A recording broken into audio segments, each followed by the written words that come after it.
Kahapon nga pala, nagpunta kami sa shop ni Ricky Jimenez. Sabi ni Ricky, siya na raw ang gagawa ng wedding gown mo. Wala akong balak magsuot ng wedding gown for a costume sa concert ko sa States. Hindi mo pipirmahan yung contract na yon. Hindi ka aalis. We are getting married. Di ikaw ang magsuot ng wedding gown ni Ricky Jimenez. Lavinia. Kung pakakasal ako sa'yo, Nico, 2 kondisyon. Una, hindi ako titigil sa pag-awit. Hindi kita maasikaso. Ako ang aasikasuhin mo. Pangalawa, hindi tayo mag-aanak. Sandali. May diferensya ka ba? Basta ayoko magkaanak. Pwede ako magkaanak kung gusto ko. Ang kaso lang, ayoko eh. Teka, wag mo ibigay sa akin yung matagal ng alibay ng mga babae na ang mga anak istorbo na nakakasira ng figure. That's nonsense. Eh kung may magmana sa akin, ayoko may makatulad. Kahit pa anak ko. You're a real monster.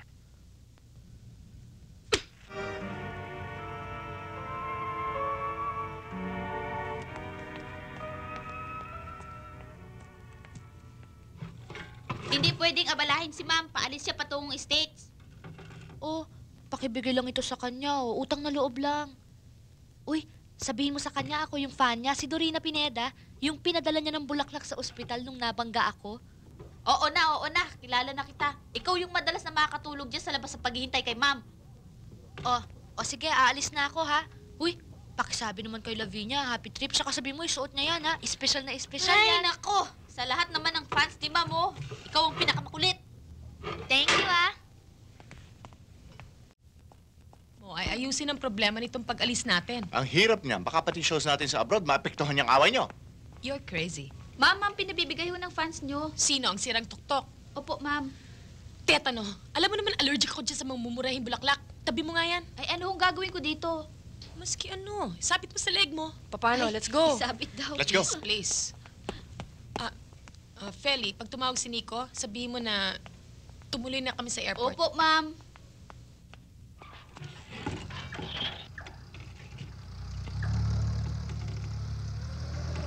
Bye-bye. Bye-bye, Lavinia. Happy trip ha. Bye-bye.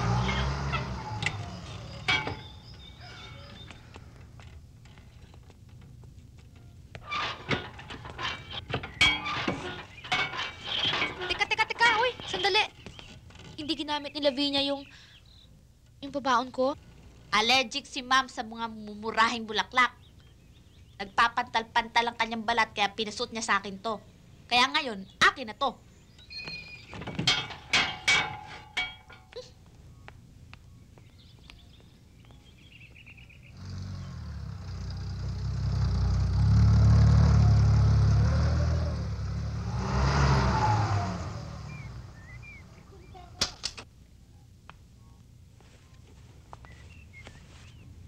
Mr. Escobar, hindi ho kayo sumama? Siguro ho, totoo yung nabasa ko sa isang write-up. Nag-break na daw kayo ni Lavinia. Ay, sorry ho. Kasi ho, ayoko maniwala sa write-up na yun eh. Sige ho, nakaalis na ho sila, sir. Ay, hahabol ho kayo sa airport? Hindi na. Pagkakataon na nagsabing wag na kami magkita eh.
Nene, Ho?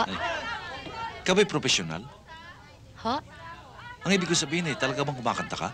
Oho, sa banyo ho, sa mga patay.